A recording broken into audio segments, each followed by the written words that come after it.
point this question to Lecrae, because I've heard you kind of share sentiments on this before, but I also would love to hear some people come backdoor on that as well. When we're talking about trying to love someone that looks different than us, to be in community with people that look different than us, we want our churches to look diverse and look like the communities, and even broader than our communities, as Joe would say. How do we deal with, particularly with an audience like Legacy, where these are people who love doctrine, who love God's word, who have found these deep gospel-centered truths, and then somehow have been faced with the, I guess the dilemma of saying, do I want to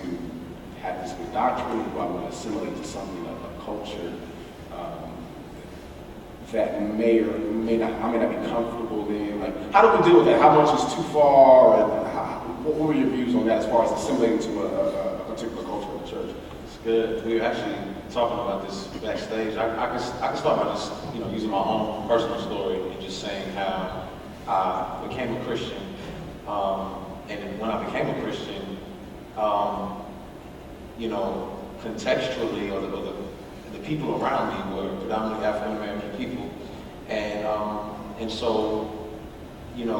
my assumption was, okay, well, I'll continue to go where my people go and be where my people are, and then I had some brothers who introduced me to some teaching that contrasted what I was learning at some of the churches that I was going to, and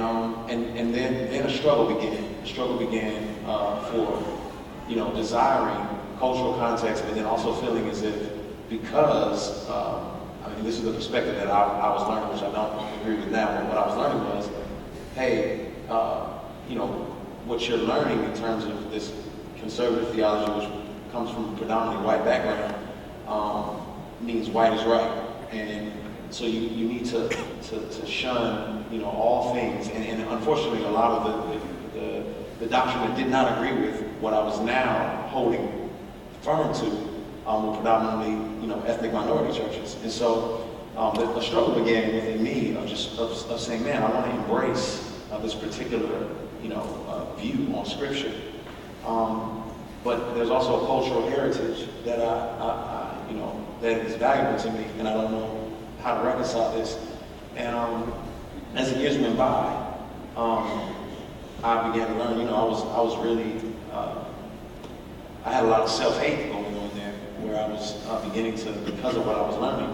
hate myself, hate my culture, hate all kinds of aspects of that, and I had to then go back and learn to appreciate some of the truths and some of the things that were being taught at these places where the doctrine did contrast with what I now affirmed, and learn to say,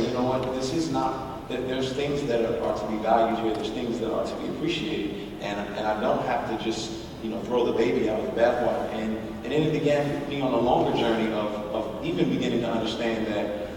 the Christianity that I think is, we use the term solid, is seen through many times a Western lens, and we're looking at it through this Western lens and saying, oh, this is right, because it just, we're saying this agrees with everything that I believe to be solid and what I believe to be true and foundational. But